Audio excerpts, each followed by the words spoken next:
The first thing I noticed was the breathing. Not mine. Slower, deeper. Like someone trying very hard to stay quiet. And the worst part was, I was completely sure I had locked the classroom myself. I work late sometimes, cleaning up after the kids leave. That day felt normal. Just another quiet evening in a place that's never really quiet. But when the lights dimmed for the automatic night cycle, something in the room didn't feel empty anymore. If you're new here, this is Unblinking, where we talk about things people usually keep to themselves. So before this gets worse, hit like, subscribe, and stay with me. Because what happened that night still doesn't make sense to me. It was around 6:40 p.m. Not even dark outside yet. The hallway lights were still on, but inside the classroom, everything had softened into shadows. The colorful mats looked dull, like they had lost their warmth. I was picking up small shoes near the reading corner. That's when I heard it again. That slow, steady breathing. Not close, but not far enough either. At first, I thought it was coming from outside. Maybe a parent. Maybe someone walking past the window. But the windows were sealed, and the sound was clearly inside. I stood still, just listening. The breathing stopped the moment I focused on it, like it knew I was paying attention. I told myself it was just the air vents. Old buildings make strange noises, especially when everything gets quiet. But vents don't pause when you listen. I laughed it off, but it didn't feel natural. That kind of laugh you force just to break silence. And it didn't help.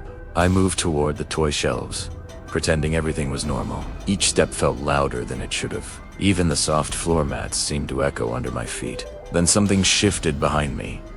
A faint drag, like fabric brushing against foam. I turned quickly, but nothing was there. All the toys were still. Everything was exactly where I left it, but I knew something had moved. I checked the door, still locked from the inside. The metal handle gave that solid click when I tested it. No one could have walked in. And no one could be walked out. At least, that's what I kept telling myself. Then, the breathing came back. Closer. This time, right behind the stacked floor mats. I didn't want to look. There's this moment where you know seeing something will change everything. And I think I stayed in that moment longer than I should have. But eventually, I stepped forward. Slowly, carefully. Trying not to make a sound, my hand reached for the edge of the mat stack. The breathing stopped again. Complete silence. Like the room was holding its breath with me. I pulled the mats aside. Nothing, just the cold floor and a faint smell I couldn't recognize. Not rotten, not clean. Just wrong, like something that didn't belong in that room. Something out of place. I stepped back, confused. Maybe I imagined it. Maybe exhaustion was playing tricks on me. But then, I saw it. A small dent in the mat I had just moved, like something had been pressed against it. Seconds ago, I decided to leave. Whatever it was, I didn't want to understand it. Some things are better ignored. I grabbed my bag and walked toward the door. My hand was already on the lock. That's when the breathing came back. Right next to my ear. I froze instantly. I didn't feel anything touch me, but I knew something was there.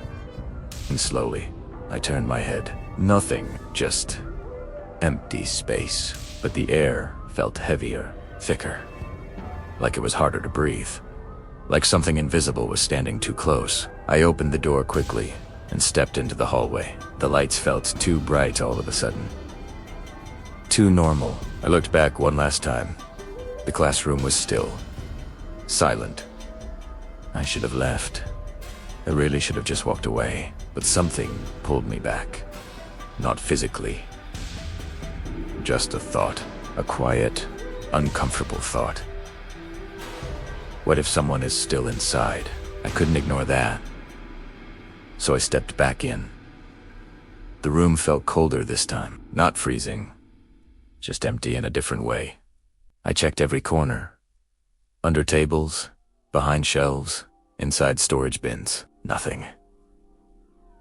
But the smell was stronger now. That same strange scent, lingering in the air, like it was following me. Then I noticed the small chairs. One of them was slightly out of place, turned just a little toward the wall. I was sure I hadn't left it like that. I walked over slowly. Each step felt heavier, like the room didn't want me there anymore. The chair moved just a little, but enough for me to see it. No one touched it. No sound, no explanation. Just a slow, deliberate shift. That's when I stopped trying to explain things. Because there was no explanation. Era bakit Hawaii. My eyes fixed on that chair, waiting for it to move again. It didn't. But something else did. The breathing returned. Not from one place this time. It felt like it was everywhere. Around me, behind me, inside the room itself. I ran to the door. This time, I didn't look back. I didn't stop. But before I stepped out, I heard something new. A whisper, barely audible.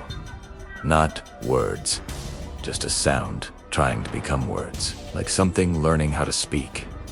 I didn't stay to understand it. I never went back alone after that, and nothing like that was ever reported again. At least, not officially. But sometimes, when I pass by that classroom, I feel that same heaviness in the air. That same quiet presence. Maybe stress played tricks on my mind. Or maybe some places carry things we simply don't understand. But one thing I believe with certainty is this. Everything happens by the will of Allah. Nothing moves, nothing changes, and nothing touches our lives without His knowledge. Everything happens according to Allah's will, and maybe some questions are not meant to be answered. If you've ever experienced something you couldn't explain, leave a comment and share your story. And don't forget to subscribe to Unblinking, because some stories refuse to stay hidden.